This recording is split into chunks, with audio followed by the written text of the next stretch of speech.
Hi, this is a quick guide on how to fix the problem of locked up tension rods and lugs on a pearl marching snare or pipe band snare drum. This will also work on some other manufacturers. What you can see here is how Pearl used to manufacture and sell their snare drums. As you can see, there's a tension rod, underneath that a round washer, and underneath that a U-shaped washer that sits into this indentation in the rim. So that U-shaped washer is the cause of the problem. And the reason is that oftentimes with tensioning, that U-shaped washer can turn a little bit. As you can see over here, it's not seated exactly properly. It's turned a little bit. The corner of the washer is pressing into the seat, that little hole in the rim.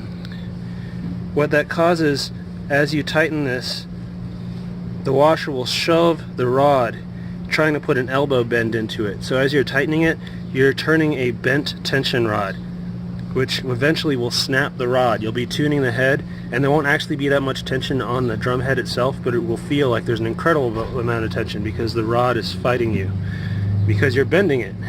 So, some advice from Hugh Cameron: get rid of that U-shaped washer. Pearl doesn't even sell it that way anymore. If you buy the tension rods from Pearl, they come with 2 round washers. And at Hugh Cameron's advice, add a 3rd washer. This is actually a stack of 3 washers. And I've greased in between the washers with a little bit of lubricant. There are 3 round washers. Greasing between them allows tuning to be a lot easier. As the tension rod ages, you may want to replace these washers because the surface will become pitted and corroded and they won't slide smoothly against one another. You can buy these washers from the manufacturer, or you can just order some 6mm washers online. If you go to an American hardware store, you probably won't find 6mm washers. You're going to find some that are too big to fit in this indentation, or some that are much too small to fit around the tension rod. So, once you replace those washers and added a 3rd one and you greased up between everything should move pretty easily. This drum went from being essentially impossible to tune to becoming suddenly very easy. If you look at this hoop, you can see places where that U-shaped washer had the corner pressed in, and you can see it even distorted the shape of the metal here, a little bit here, a little bit here, here.